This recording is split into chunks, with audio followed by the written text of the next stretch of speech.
The wind howled like a wounded animal across the Montana plains, carrying with it sheets of snow so thick that Jake Cordell could barely see his horse's ears.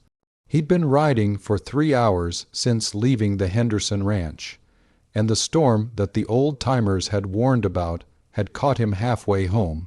His ranch was still a good 10 miles out, maybe more in this weather, and the temperature was dropping fast enough that he could feel it through his sheepskin coat. Jake was a man of 32 years, weathered by sun and hardship, with hands calloused from rope work and a heart that had learned to be cautious after loss. His wife Sarah had died bringing their stillborn son into the world 5 years back, and since then he'd thrown himself into the work of the ranch, rarely venturing into town except when necessity demanded it. The Henderson place had needed help with a difficult calving, and Jake had never been one to refuse a neighbor in need, storm warnings or not. Now, as Rusty, his buckskin gelding, struggled through drifts that reached past his knees, Jake was beginning to question that decision.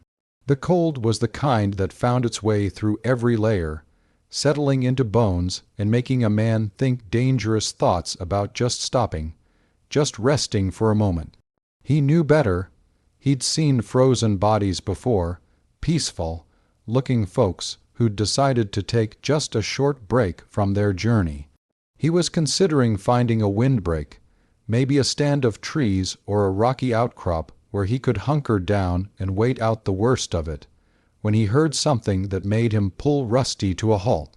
At first, he thought it was just the wind playing tricks, the way it sometimes sounded like voices or music when it whipped through canyons and around corners.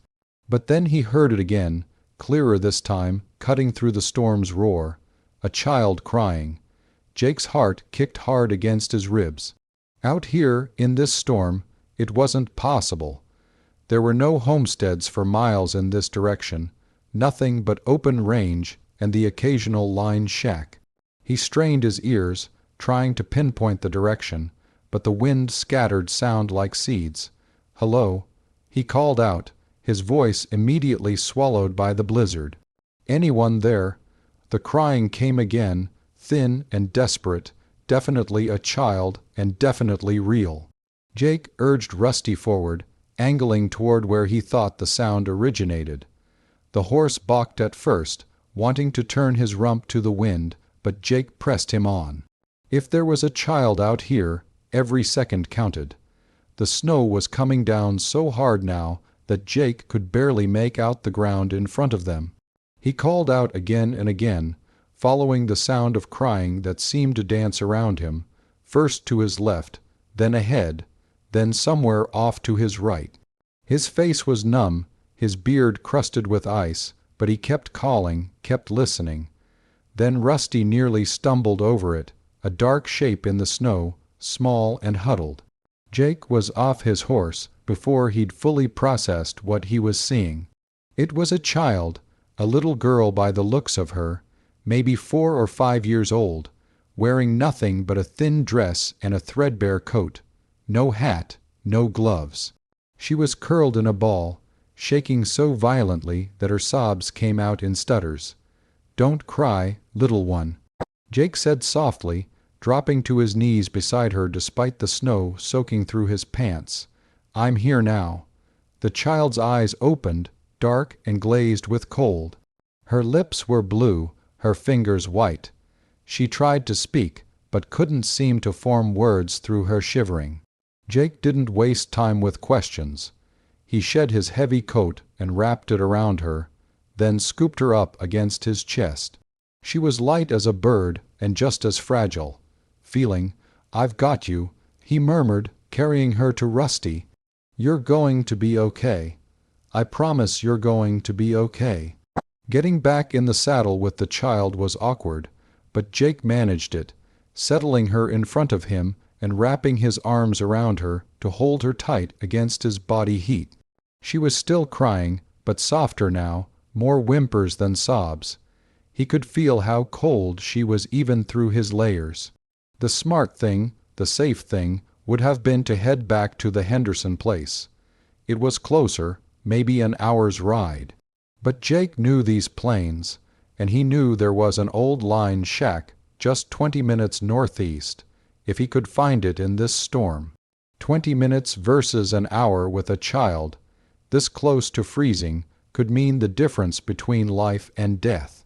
He pointed Rusty's nose in what he hoped was the right direction and gave the horse his head. Rusty had better instincts than most people Jake knew, and right now he was counting on that. The gelding moved forward steadily, carefully, picking his way through the drifts.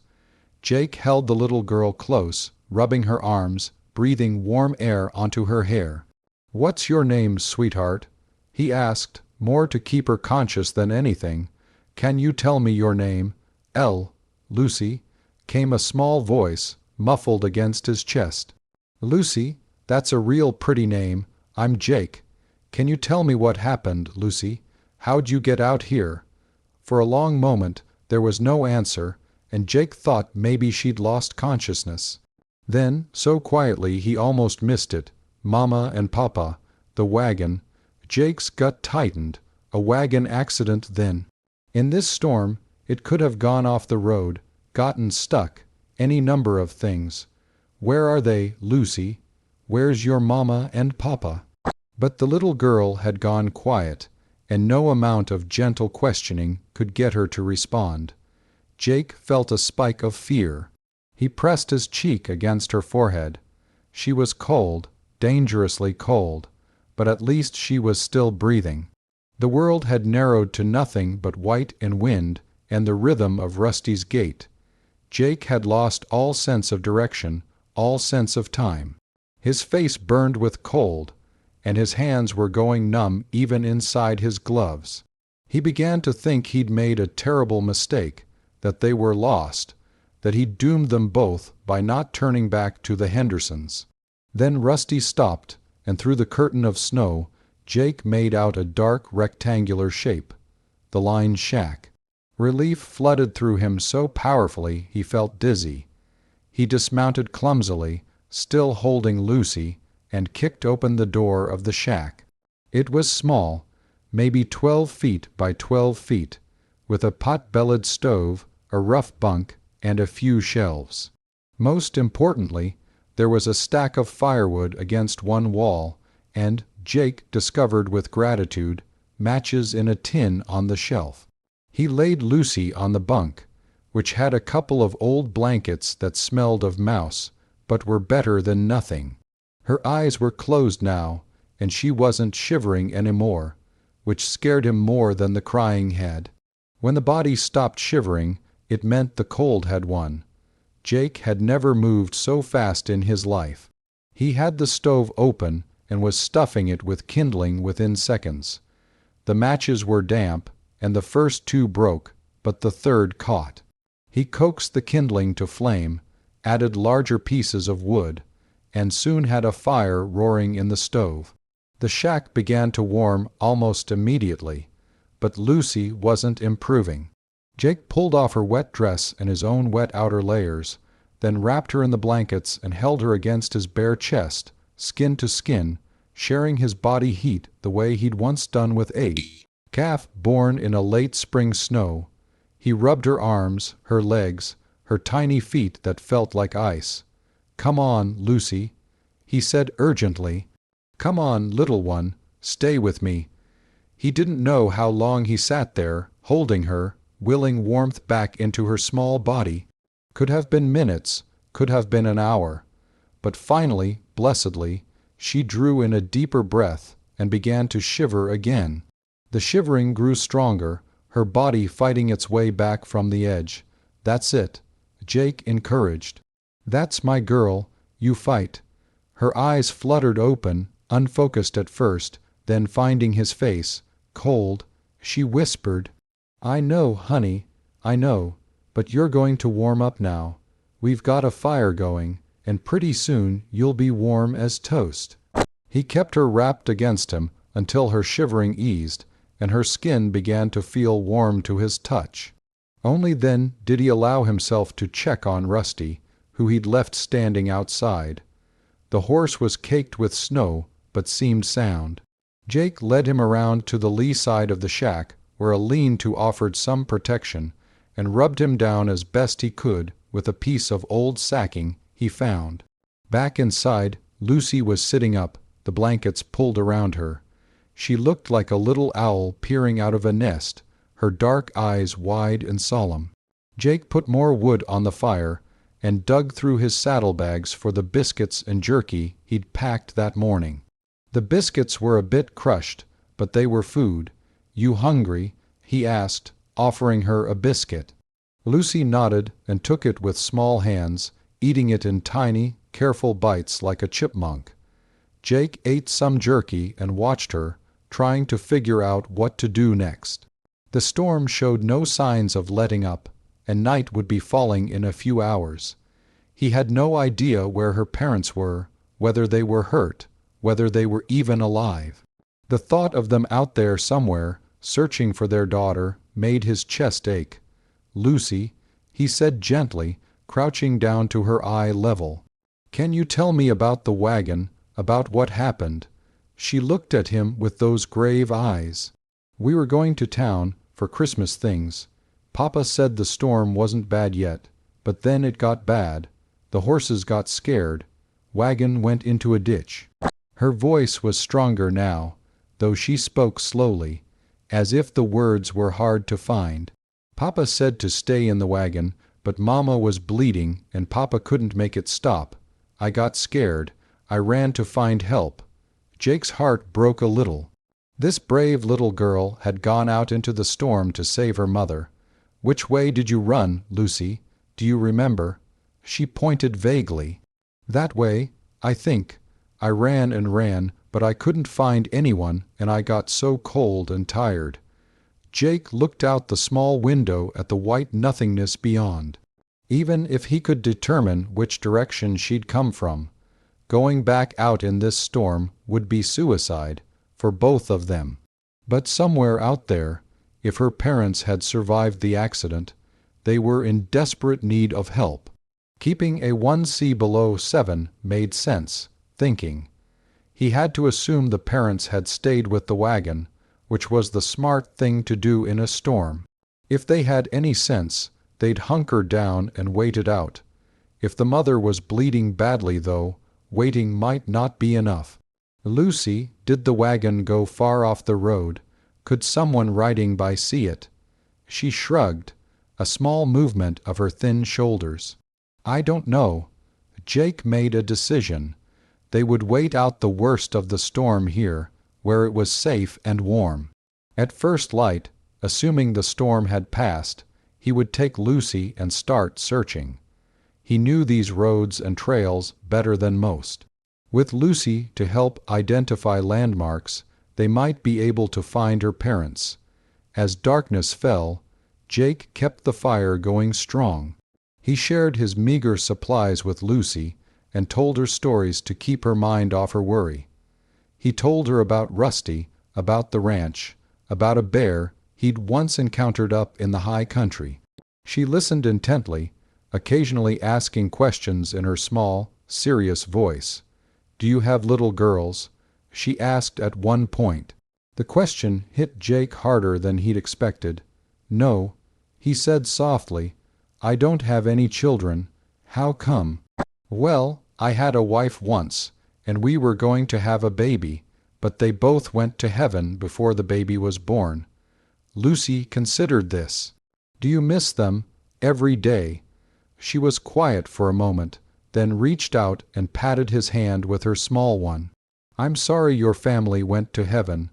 Jake had to swallow hard against the lump in his throat. "Thank you, Lucy. That's kind of you to say." She yawned, a huge yawn for such a small person. Jake made her a bed on the bunk with the blankets and his coat as a pillow. She curled up like a kitten, and within minutes she was asleep. Jake sat by the stove, feeding it wood, listening to the wind scream around the shack. He thought about Sarah, about the son he'd never met, about how empty his life had become. And he thought about this little girl, this brave soul who'd run into a storm to save her mother. who'd trusted him completely, a stranger, to keep her safe. He dozed off sometime after midnight, jerking awake every hour or so to check the fire and check on Lucy. Each time she was sleeping peacefully, her breathing soft and steady. Dawn came gray and cold, but the storm had finally blown itself out. Jake stepped outside into a world transformed. Snow lay deep and pristine in every direction. The sky was clearing to a pale winter blue, and the silence after the storm's fury was almost startling. He woke Lucy gently and gave her the last of his biscuits. His own stomach was growling, but she needed it more. Then he bundled her in every warm thing he could find, including wrapping her in a blanket, and carried her out to Rusty. "All right, Lucy girl," he said. "I need you to be brave one more time. Can you help me remember which way you came from?" She looked around, and for a moment Jake thought she was too disoriented, that she wouldn't be able to tell. But then she pointed. "The sun was on my left when I ran, so that way." Smart girl, Jake thought. He oriented himself, calculated based on the time of day she must have been running, and started Rusty in that direction. The going was slow through the deep snow, but the horse was strong and determined. They'd been riding for maybe 40 minutes when Lucy suddenly said, "That tree, I remember that tree, it was all alone." Jake's heart rate picked up. They were close. He scanned the landscape, looking for any sign of a wagon, of tracks, of anything that didn't belong. The snow had covered everything, but there, just ahead, was a depression in the landscape that might be the road. And there, almost invisible against the white, was a wagon tilted at a crazy angle in a ditch, its canvas cover sagging under snow. "Mama, Papa," Lucy called out, her voice high and urgent. Jake urged Rusty forward as fast as he dared. As they got closer, he could see that the wagon had indeed gone off the road, probably hit ice and slid into the ditch. One wheel was broken, and the whole thing listed to one side. "Hello," Jake called out. "Anyone in there?" For a terrible moment there was no response. Then a man's voice, weak but alive, "Here, we're here." Jake dismounted and waded through the snow to the wagon. Inside, wrapped in quilts and blankets, were a man and a woman, both pale, both shivering despite their coverings. The woman had a makeshift bandage around her head, stained with blood. "Lucy," the woman cried, tears streaming down her face. "Oh God, Lucy." Jake lifted the little girl down, and she scrambled into the wagon, into her mother's arms. The parents clutched her, crying and laughing at the same time. The man looked up at Jake with eyes full of gratitude and exhaustion. "Thank you," he said simply. "Thank you for finding her. I'm Thomas Brennan. This is my wife, Clara. Jake Cordell. We need to get you folks to safety. Mrs. Brennan, how bad are you hurt?" Clara touched her bandaged head. "I hit it when we crashed. It bled something awful, but it's stopped now. I'm just so cold." Jake assessed the situation quickly. The Brennan wagon wasn't going anywhere with that broken wheel. His ranch was closer than town now, and he could ride double with Thomas while Clara and Lucy rode together on Rusty. It took some maneuvering, but they managed it. The journey to Jake's ranch took most of the morning, moving slowly through the snow. But finally, the buildings came into view, and Jake had never been so glad to see his own spread. He got them all inside the house, started a fire in the hearth, and set water to boiling for coffee and tea. Clara's head wound needed proper tending, so Jake cleaned it and bandaged it fresh. It was a nasty gash, but the bleeding had indeed stopped. She'd have a scar, but she'd be fine. As warmth and food revived them, the Brennans told their story. They'd been heading to town from their homestead 20 miles south when the storm hit. Thomas blamed himself for not turning back sooner. When they'd crashed and Clara was hurt, He tried to keep them all warm in the wagon, but he'd been terrified when Lucy disappeared into the storm. "I would have gone after her," he said, his voice breaking, "but I couldn't leave Clara bleeding like that, and I couldn't see more than a foot in front of my face. I thought we'd lost her. I thought—" "You don't need to explain yourself to the world when you've already explained your heart to Allah," Jake said firmly.